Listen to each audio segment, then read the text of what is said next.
Hey guys, it's Aislinn, and in today's video we're doing Abby's hair again. So today we're just doing some highlights in her hair. If you have not seen the previous video of us taking her from like red to a dark brown color, I'll leave a link for that video up here so you can go check that out if you haven't seen the previous video. So it's been a while since we did that. Her color's fading a lot and her ends are just kind of starting to look dingy from the previous like platinum blonde she had underneath. All of that brown is starting to fade and the blonde is kind of peeking through. So we're just gonna add some highlights today to break up all of that brown color and it's gonna look really nice. So she wants more of like a caramely blonde. She doesn't want platinum and she doesn't want to be super blonde. She just wants some pieces in there to break up her brown. And she still wants easy maintenance because now she has a baby. In case you guys didn't know, she's a mom now and I'm an aunt now. So that's cool. If you were to follow us on Instagram, you would know all this stuff. But we're trying to do something with easy maintenance so she doesn't have to worry about touching it up. So I'm not going to be bringing the highlights all the way up to her roots today. I'm just going to be leaving like 1.5 inches to an inch at her roots and kind of feathering it up. Her natural hair color has grown out. So she does have her natural color like probably down to here on her hair. And so if I were to put highlights all the way up to her root, that little area would be super, super white blonde. Then there would be like a band of a caramel blonde and then her ends would be white. So to avoid that and also just for easier grow out, I'm going to be feathering it up. I did do a test strand in the back of her head because I wanted to see what was going to happen because she was red underneath the brown and I was like, I need to do a test strand so I know exactly what's going to happen. And I also had to get a toner, so I needed to know how she was going to lift so I would know what I needed to tone her hair. So I'm going to show you that test strand and then we're going to go ahead and get foiling. We're using just some leftover Kaleido colors we have and I'm using 10 volume developer, and I did the test strand in the back of her head with the 10 volume and it was on there for 10 or 15 minutes and she lifted so well. So 10 volume is actually too high to do foils today. So what I did is I just diluted the 10 volume a little bit with some water. So we just have some lightener with 10 volume and a little bit of water to bump the developer down a little bit. I'll show you that test strand and we're gonna get going. I'm excited. I love doing foils. Okay, so here is the test piece that I did right here. You can see. So this was 10 volume left on for 10-15 minutes and look how amazing she lifted. So yeah, I'm very, very, very excited. And that's why I bumped down the developer. Her ends are literally like white. And then this is like kind of the color she's going for. We just need to tone it a little bit. I would normally start in the back of her head under here and work my way up. But today I'm going to be starting up here because she still does have some red peeking through up here. So I want to make sure to get these foils in so they have more time to lift, and then I'll go ahead and move on to the back.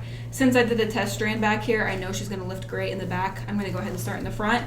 We're also giving her a trim today, which I forgot to tell you guys. I'm going to tell you guys about diagonal forward, diagonal back, and like different parting sectionings you can take. So for her right now, I'm doing a diagonal back, which basically means if you have your comb, this is a diagonal back. If you were to put a marble right here at the top of your comb and it rolls backwards down towards the floor, that's diagonal back. If you have a comb and you have it tilted forward and you put a marble up here and it rolls this way towards the front, that's diagonal forward. So you can section the hair pretty much any way you want to. You can section it straight across, or you can do a diagonal back, or you can do a diagonal forward. Basically, doing diagonals will create more of a blend because you're taking the hair at an angle, so when it does lay flat in its natural position like this, it's gonna create more of a blend, and I like that better versus taking partings horizontally like this all over the head.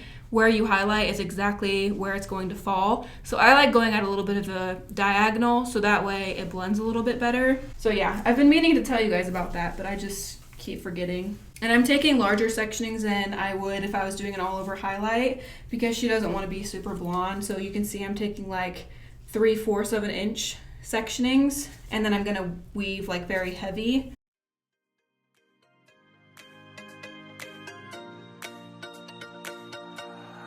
I need an angel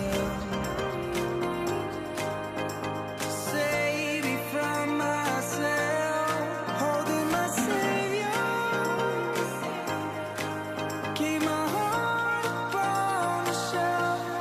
Do you remember the things we said, the things we felt?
I need an angel to save me from myself, holding my savior to keep my heart upon a shelf.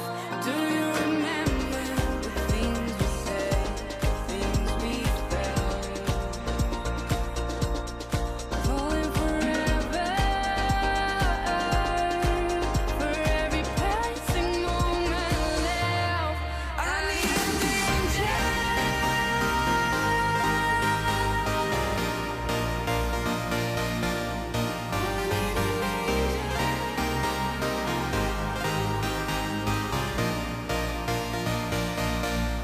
I need an angel to save me from my fate. I need an angel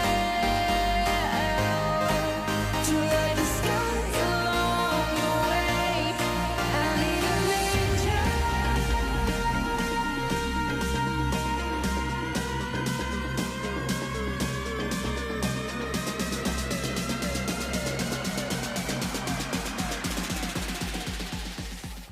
All right, so I'm gonna go ahead and start pulling her foils so you can see this one's done. This one also looks really, really good. So I'm gonna go ahead and start pulling her foils out, and then we just have to wait for her back to process. We're back and we're ready to tone, baby. It looks perfect. It lifted so well. It's like the perfect toning canvas for what she wants. So I picked up some demi-permanent color, and this is just 8N. I wanted an 8 because, again, she likes the more like caramel-y colors versus like bright white blonde. So we're just gonna tone down all her highlights using 8N and 10 volume.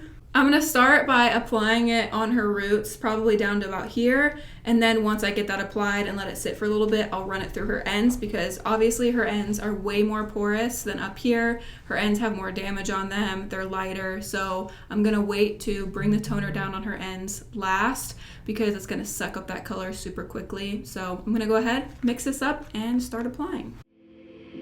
Take a moment right here, feeling like it's out gear.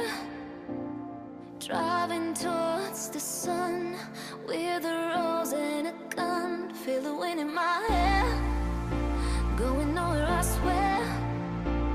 Like an outlaw on the run, dangerous but it's so fun. Running, running, no. Hold on, don't let go. Running, running, no. Keep running.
Alright, so we're back. I left the toner on for about 5 minutes. I was just watching it to see when it was toning her hair.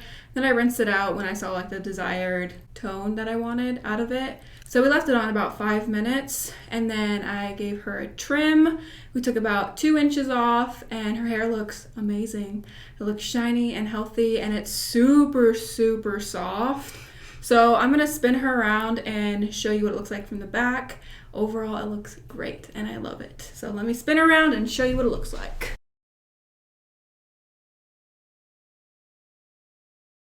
That is all for today's video. I hope you guys enjoyed it. I love being able to do like natural colors like this because I don't get to very often. And you guys know I love foiling the hair, again, probably because I don't get to very often. So I love it when I'm able to do that, and I love being able to do natural hair every once in a while because it just like makes me appreciate it a little bit more. Give the video a thumbs up if you enjoyed it. I love you guys so much, and until next time, guys, Stay weird. Bye. I